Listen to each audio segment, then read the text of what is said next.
Hey PowerPathers, this is Tracy from PowerPath. By now you've probably heard Dr. Wiesel talk about our version 10 software. The custom reports generated by this program are a key step in the PowerPath process and are essential to success. This PowerPoint takes a quick look at the basic software process to make it a little easier for you to get started. Before we begin, I want to give you a little refresher about the PowerPath process. Next, we'll move on to how to enter personal profile information into the software. The third section will talk about how to enter the basic screening results. And finally, I'll walk you through how to print reports. There are two main parts to the PowerPath software. First, you'll need to enter some personal profile information about the learner to set things up. Next, you enter the results of the basic screenings to complete the profile. Once the profile is created, you're ready to print reports. Generating reports is a very important step. Our customized reports will give you and your organization a lot of helpful information about your learners. There are also several powerful administrative reports, including a flexible aggregate report for your organization that I'll talk about later. There are four main sections to the PowerPath software process. First, you must enter some personal profile data, which includes demographic and learning history information. Next, you'll have to enter the results of the basic screenings. These include screenings for vision, hearing, visual stress, and attention.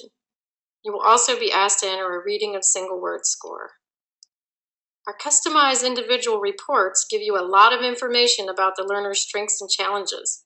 Our software analyzes the basic screening results and produces a report with specially selected strategies and adaptations to help the learner reach their goals. The most powerful administrative report is the service summary. This flexible report presents aggregate client information, including profile data and screening results, for one or more sites in an organization. This report can be used to better support your learner and administrative goals. The opening screen introduces the basic software options.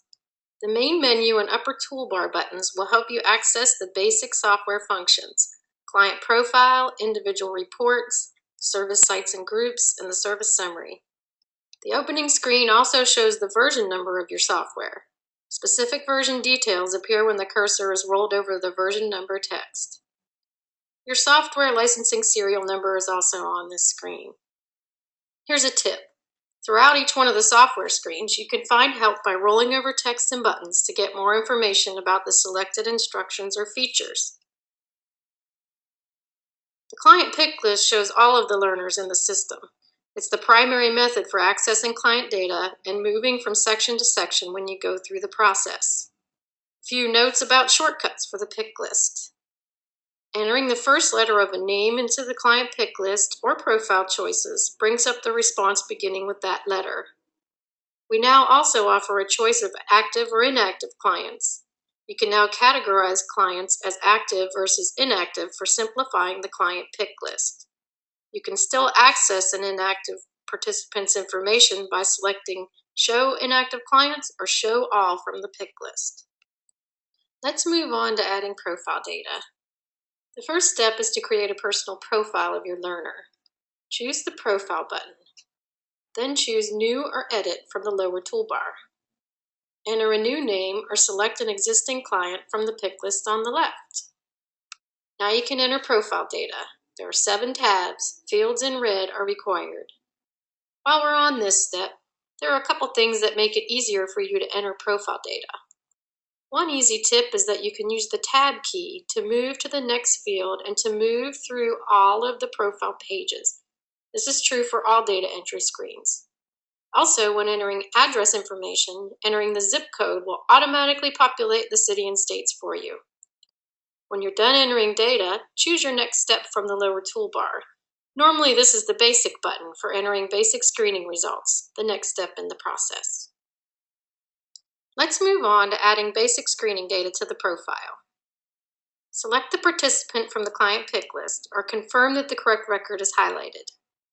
Click on the Basic button. You can also access screening separately by selecting the appropriate button on the lower toolbar.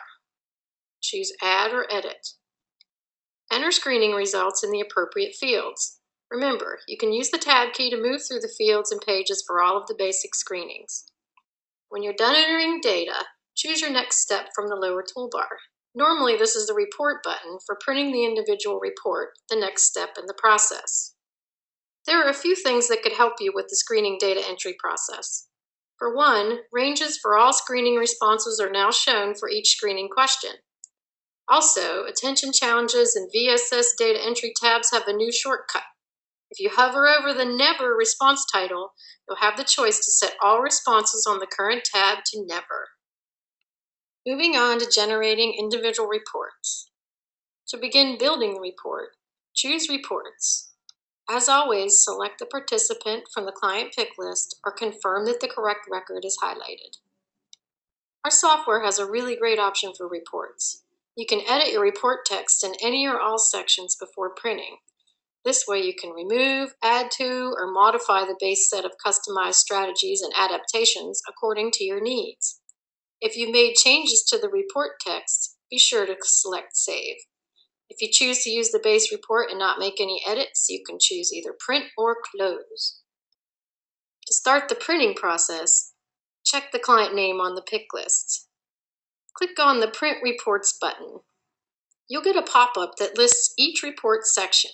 Choose the sections you want to include. Choose Print or Preview. Selecting Preview will display a PDF you can use to save, email, or store the report. Choose OK. Couple of notes here. The software helps to make the report process even easier for you by automatically determining what is shown in the report based on the screening information you entered. For example, if there was no screening information entered for attention challenges, the report will not include any information about that screening. Also, profile information is now only included in the individual report if selected in the print options. Let's check out the service summary. The service summary is a very powerful administrative tool. You will notice that there are many options for what is included in this report.